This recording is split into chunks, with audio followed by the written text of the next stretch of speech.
শ্বাহৰুখ খানৰ পাঠান বোলছবিত অভিনয় কৰা অসমৰ অন্যতম অভিনেতা দিগন্ত হাজৰিকাৰ ঘৰ নগাঁও জিলাৰ পুৰণিগুদামত। পুৰণিগুদাম গায়ন বৈৰাগী চুক ঘৰখনত বৰ্তমান আছে মাতৃ জ্যোতি হাজৰিকা আৰু বায়েক দীপা হাজৰিকা।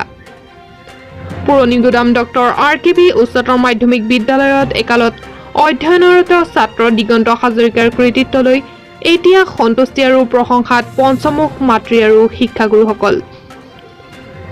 নগাঁৱৰ পৰা জয়ন্ত বৰা ৰিপৰ্ট, নগাঁও লাইভ, আছাম 24। বুবু তই পালিহে ঘৰ পোৱাহি নাই। দে প্ৰথমতে মই পাঠানৰ কাৰণে তোলে শুভেচ্ছা জনালো। মানুহবোৰে বহুত ভাল পাইছে। এই নিউজ চেনেলৰ মানুহো আছে, ইয়াতে গাঁৱৰ মানুহো আহিছে শুভেচ্ছা দিবলৈ। প্ৰথম বোধহয় তেওঁৱেই বহুত মহিলা দূৰৰ পৰা বিচাৰি আনি হ'লেও অভিনয় কৰাইছিলে, কিন্তু নিজৰ পুত্ৰৰ এই গৌৰৱ উজ্জ্বল যিখিনি কৰ্ম সেইখিনি তেওঁ দেখিবলৈ নাপালে। মহেঞ্জোদাৰোখন চালে অৱশ্যে, মহেঞ্জোদাৰো সি লৈ গ'ল আমাক আগতে।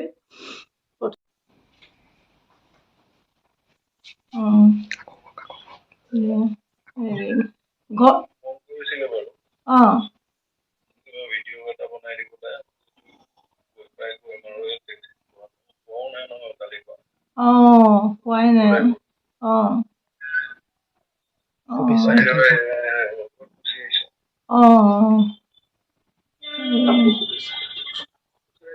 ঠিক আছে দে, তই ঘৰ পাই কৰিবি।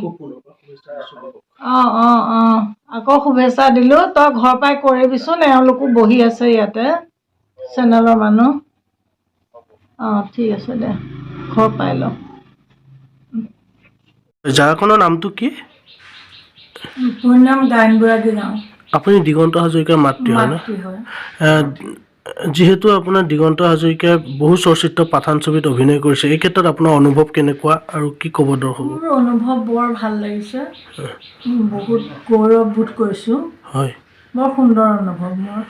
হয়, যিহেতু পাঠান ছবিক লৈ বিভিন্ন বিতৰ্কৰ সৃষ্টি হৈছে, বহু বিতৰ্কক নেওচি আজি পাঠান ছবিয়ে মুক্তি লাভ কৰিছে। এই ক্ষেত্ৰত আপুনি দৰ্শকক কি আহ্বান জনাব? পাঠান ছবিখন চাবলৈ দৰ্শকক মই আহ্বান জনাম, অনুৰোধ কৰিম, কৰজোৰে অনুৰোধ কৰিছোঁ, সকলোৱে আহক, এই ছবিখন উপভোগ কৰক। তেতিয়া এই যে যিবোৰ বিতৰ্ক বাদ বিবাদ চলি আছে, সেই সকলোবোৰৰ বিষয়ে বুজি পাব। সকলো বস্তুতে ভাল বেয়া দুটা দিশ থাকে। গতিকে মই আহ্বান জনাইছোঁ সকলোকে যাতে পাঠানখন চাই উপভোগ কৰি পাঠানৰ ভালখিনি আঁকোৱালি লওক। হয়, এই ক্ষেত্ৰত যিহেতু অসমীয়া ছবিও ইতিমধ্যে লাভ কৰিব ডক্টৰ বেজবৰুৱাক কি ক'ব? এই ক্ষেত্ৰত হিন্দী ছবিৰ লগতে অসমীয়া ছবিও কেনেধৰণে চাব লাগে বা হয়, আমিতো অসমীয়া মানুহ, আমাৰ ভাষা অসমীয়া। হিন্দীৰ লগতে আমি অসমীয়া ছবিকো আমি আঁকোৱালি ল'ব লাগে। আমি অনু আৰু বেজবৰুৱা, ডক্টৰ বেজবৰুৱা যিকেইখন চিনেমা আছে, মই ৰাইজক কৰজোৰে অনুৰোধ জনাইছোঁ, সকলোৱে আহক, হলত এই ছবিকেইখন উপভোগ কৰক।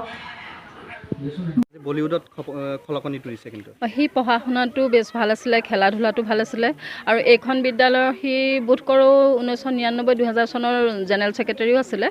সি সৰুৰে পৰাই আগ্ৰহী এই খেলা ধূলা বা অন্যান্য কামবোৰত, আৰু বৰ কষ্ট সহিষ্ণু, সাহসী। কিন্তু সি কাৰোলৈ মানে বৰ বিশেষ হক কথাত ভয় নকৰে, তেনেকুৱা স্বভাৱৰ সি ল'ৰা আছে। আজি বলিউড পাইছে, কেনেকুৱা লাগিছে? হয়, বহুত ভাল লাগিছে। আৰু সি মানে নিজৰ কষ্টৰ বলেৰে, সি জিৰ'ৰ পৰা আৰম্ভ হৈছে। তাৰমানে তাৰ কোনেও সহায় কৰোঁতা নাই, সি নিজে আগবাঢ়ি গৈ অকলে ইমানখিনি পাইছেগৈ। সেইকাৰণে আমি বহুত সুখী হৈছোঁ, আৰু তাৰ কাৰণে মানে কান্দিবলৈহে মন গৈছে। সি বহুত কষ্ট কৰি আগুৱাই গৈছে, তাক ছাপোৰ্ট কৰা মানুহ পৰিয়ালৰ আমাৰ তেনেকুৱা কোনো নাছিলে। গতিকে নিশ্চয় চাম, আমি পাঠান চাবলৈ আগ্ৰহী। সকলোকে আহ্বান জনাইছোঁ, পাঠান পাঠান চাওক, লগতে আমাৰ অসমীয়া যিকেইখন চিনেমা আহিছে সেই চিনেমাকেইখনো চাওক।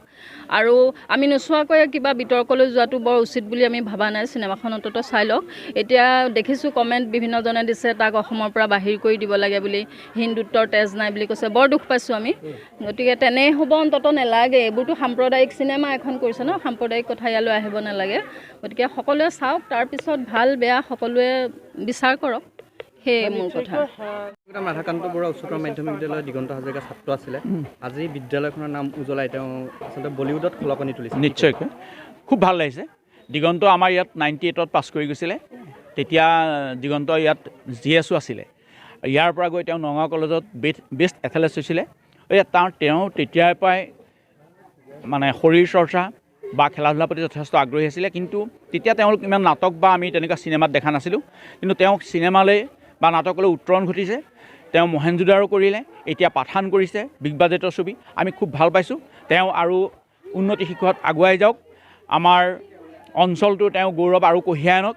আমি আমাৰ ফালৰ পৰা তেওঁলৈ আমি হিয়া ভৰা ওলগ আৰু শুভেচ্ছা জ্ঞাপন কৰিছোঁ। দিগন্ত আৰু উজ্বলি উঠক। শিক্ষকসকলে চাবনে পাঠান? আমি চাম বুলি ভাবিছোঁ, কাৰণ আমাৰ মৰমৰ ষ্টুডেণ্ট, তেওঁ কি কৰিছে ন আমি তেওঁকে চাম। আমি পাঠানখন চাব লাগে। আমি দিগন্তৰ কাৰণেই কৈছোঁ যে অসমবাসী ৰাইজক পাঠানখন চাব লাগে। তাৰ লগে লগে অসমীয়া আন দুখন ছবিও ৰিলিজ হৈছে, ডক্টৰ বেজবৰুৱাটো আৰু অনুৰ। গতিকে এই দুখন চাবলৈও মই অসমবাসীক অনুৰোধ জনাইছোঁ অসমীয়া হিচাপে।